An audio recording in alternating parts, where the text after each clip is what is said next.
Bonjour les élèves. Comment allez-vous? En Côte d'Ivoire, le système scolaire est en crise. Ce matin, bloc de son de lecture, ouvrez vos livres de lecture. 2 indicateurs suffisent pour s'en convaincre. En français, seuls 40,4% des élèves ont un niveau suffisant. En mathématiques, c'est pire encore, puisque ce pourcentage atteint à peine les 15%. Les statistiques sont cruelles.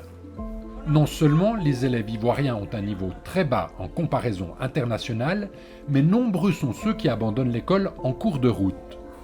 Pour être clair, il y a une chance sur 4 pour que cet enfant ne termine pas sa scolarité primaire.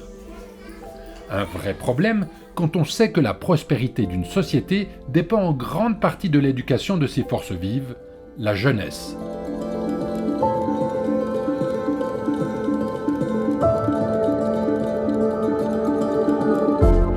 Pour être tout à fait juste, la Côte d'Ivoire est un mauvais élève qui se donne de la peine. On écrit mieux que le maître. Le pays fait partie de ceux qui investissent le plus dans l'éducation.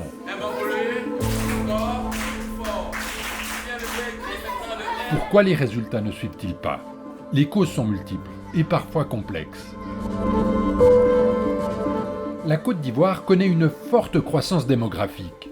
Chaque année, l'école doit donc accueillir des centaines de milliers de nouveaux élèves. Les infrastructures scolaires n'arrivent plus à suivre et les enseignants ne sont pas assez nombreux. C'est difficile, non seulement pour l'enseignant, et puis pour les enfants eux-mêmes, puisqu'ils sont nombreux. Il y a certains qui bavardent, il y a d'autres qui dérangent leurs camarades. Et les enseignants dressent le même constat aux 4 coins de la Côte d'Ivoire. Aujourd'hui, vous avez quoi?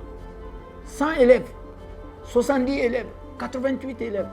Ils n'ont même pas le temps de faire une simple dissertation. En Côte d'Ivoire, 35% de la population vit sous le seuil de la pauvreté. Faute de moyens, certains parents préfèrent envoyer leurs enfants au champ plutôt qu'à l'école. Une problématique bien connue dans les régions cacaoyères. Les revenus des parents dans la saison cacaoyère interviennent après le début de la scolarité. Et donc du coup, souvent les parents attendent pour effectivement envoyer les enfants à l'école, même si l'année scolaire a commencé. Certaines traditions pèsent également très lourd sur la scolarité des enfants en général et des filles en particulier. Dans les zones rurales, près de 30% des enfants en âge de fréquenter l'école primaire ne sont pas scolarisés. Il y a les cas de grossesse précoce, de mariage forcé, de harcèlement et pas mal de choses, souvent qui empêchent les filles de poursuivre leurs études. En Côte d'Ivoire, il arrive fréquemment que les enseignants s'absentent de l'école sans raison particulière. Conséquence, les élèves ne parviennent pas à boucler le programme scolaire. La plupart des personnes qui viennent dans le secteur d'enseignement, ils ne viennent pas parce qu'ils ont la passion d'enseigner, mais parce que ces derniers, ils veulent entrer dans la fonction publique. Et une fois ils sont dans la fonction publique, quel que soit l'endroit où il sera affecté, mais l'enseignant, il sait qu'il reste dans la fonction publique. Classe bondée, manque de fournitures scolaires, taux de décrochage important, enseignants mal formés ou peu motivés. On comprend mieux les difficultés rencontrées par les élèves ivoiriens. Aucun de ces problèmes ne peut être réglé d'un coup de baguette magique. Ces dernières années, l'État ivoirien, le PAM, la Fondation AVSI ainsi que d'autres partenaires ont mis en œuvre des mesures pour traiter le mal à la racine. Tous les enfants ne mangent pas à leur faim. Difficile de se concentrer en classe quand on a le ventre creux. Il faut savoir que le retard de croissance et l'anémie sont des problèmes de santé publique ici en Côte d'Ivoire. Et si l'enfant déjà reçoit un repas chaud et équilibré par jour à l'école, ça va réduire d'autant ces problèmes de santé. Et donc, ce qui veut dire que ça va réduire les dépenses de santé. Fort de ce constat, le PAM et ses associés ont décidé de doter de cantines 613 écoles de la Côte d'Ivoire. Débuté en 2015, ce projet a eu des conséquences très positives sur la scolarisation des enfants. L'enfant, quand il finit à l'école à midi, il doit aller à la maison, revenir à l'école. Pourtant, la distance est un peu éloignée. Donc, ça fatiguait les enfants. Quand ils viennent en classe, ils vont dormir. C'était pas bon. Maintenant, avec l'arrivée de la cantine scolaire, vraiment, c'est super. Parce qu'ils mangent à la cantine, après la cantine, ils révisent les leçons, et puis bon, en tout cas, c'est très bon. Autre effet collatéral majeur, les cantines favorisent la scolarisation des filles. Bien souvent, donc s'il n'y a pas le repas à la clé, les filles vont rester à la maison pour faire des tâches ménagères. Et donc, on a vu vraiment un accroissement de la scolarisation des filles. Et ça, c'est vraiment très important parce que ça permet aussi d'avoir davantage de femmes éduquées. Et qui dit femmes éduquées veut dire également un recul des mariages précoces. Et les cantines scolaires ont une dernière vertu non négligeable. Elles créent des débouchés économiques pour les groupements d'agriculteurs locaux, souvent composés de femmes. Ce projet de cantine scolaire est incontestablement un succès. Tout n'est pas rose cependant. Comme la plupart des projets de développement, celui-ci est limité dans le temps et va se terminer en 2025. Si le PAM se retire, quel sera le sort de ces enfants? Parce que pour le moment, les enfants bénéficient au moins de 120 jours sur 120 jours de cantines scolaires. Afin que les efforts consentis ne soient pas vains, le PAM cherche à convaincre les autorités ivoiriennes de l'utilité de l'alimentation scolaire, celle-ci ne devant pas être vue comme une dépense, mais comme un investissement. On a développé un partenariat avec l'université de Harvard qui est en train de finaliser une étude coût-bénéfice de l'alimentation scolaire et qui montre que, par exemple, pour $1 investi dans l'alimentation scolaire, on a un retour sur investissement de $10. Un argumentaire qui convainc le ministère de l'Éducation. Mais la mise en place des cantines n'est pas une mince affaire. Il faut que, ensemble, nous trouvions les meilleurs leviers, les meilleurs mécanismes pour aller vers cette pérennisation. Et que plus d'enfants puissent avoir de quoi se nourrir et de pouvoir avoir les apprentissages satisfaisants. Les États généraux de l'éducation nationale, initiés par la ministre professeure Maria Toukoné, ont conduit à l'élaboration d'une vaste politique de réforme du système éducatif. Plusieurs mesures fortes ont été prises, dont l'institution de plus de 1200 conseillers pédagogiques. Leur rôle, s'assurer de la qualité de l'enseignement. Bonjour la maîtresse. Il faut reconnaître que ma présence est dissuasive dans un établissement. Lorsque le conseiller est de façon permanente dans une école, eh bien les enseignants se remettent en cause. Attends, tiens, le conseiller est là. Le conseiller est capable de demander les auxiliaires pédagogiques. Si les cahiers des enfants, la production des enfants est corrigée. Parle fort, parle fort.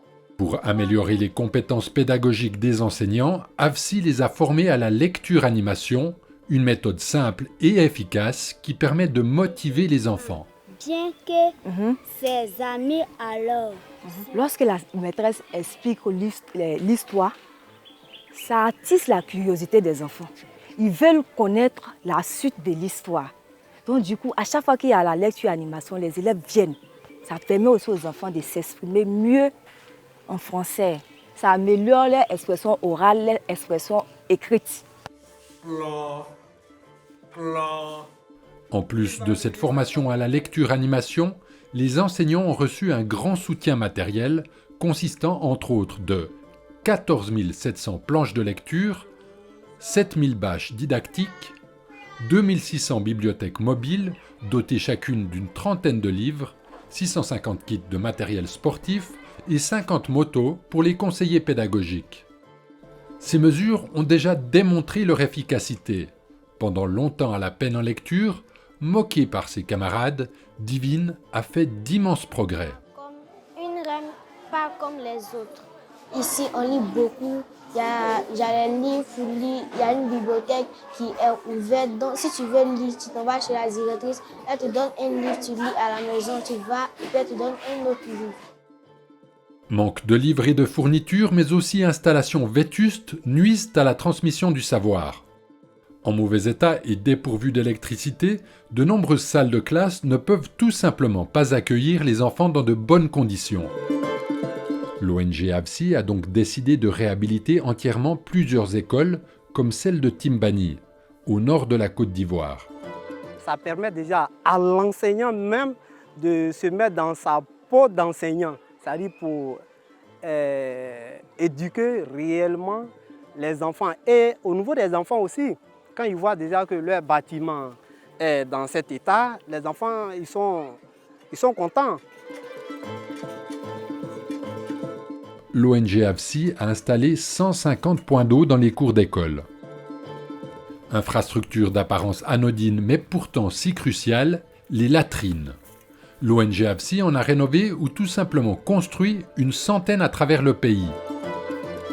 L'entretien des installations sanitaires mais aussi l'hygiène quotidienne des élèves sont essentiels. Mais acheter des produits de nettoyage coûte cher. La Fondation AFSI a donc mis sur pied des ateliers de fabrication de savon liquide dans 613 établissements scolaires du programme et en faveur de 30 groupements féminins. Un projet promis à un bel avenir puisque financièrement intéressant. Il y a une partie du savon qui est vendue. Donc le capital reste et c'est avec ce capital-là qu'on achète de nouveaux kits et puis on vend. Le bénéfice, on l'utilise pour d'autres activités et le capital, on achète encore un nouveau kit. Parmi les facteurs qui nuisent à l'éducation, les obstacles culturels sont probablement les plus difficiles à surmonter. Comment empêcher que les filles abandonnent l'école en cours de route du fait de mariage ou de grossesse précoce? Pour lutter contre le phénomène, l'ONG AFSI a mis sur pied des groupes de parole. On se donne des conseils, on se donne des idées. Qu'est-ce qu'il faut faire, voilà, quand on est en face d'une telle situation? Donc ce sont des sujets, comme là vous le voyez, c'est très très intime, voilà. Donc nous avons fini de faire la réhabilitation des écoles. Mais même si la qualité et le cadre de l'enseignement s'améliorent, les résultats des élèves ne sauraient progresser sans le soutien des parents. Dans les 50 écoles dont il s'occupe, Cyril Zadi sensibilise systématiquement les parents au rôle qu'ils ont à jouer. Et peu importe qu'ils soient analphabètes. Ils se disent qu'ils ne savent pas lire, donc comment faire un suivi de l'enfant qui va à l'école pendant que moi il ne sait pas lire. Donc le plus important, c'est pas ça, c'est juste voir l'évolution de l'enfant à l'école et à la maison.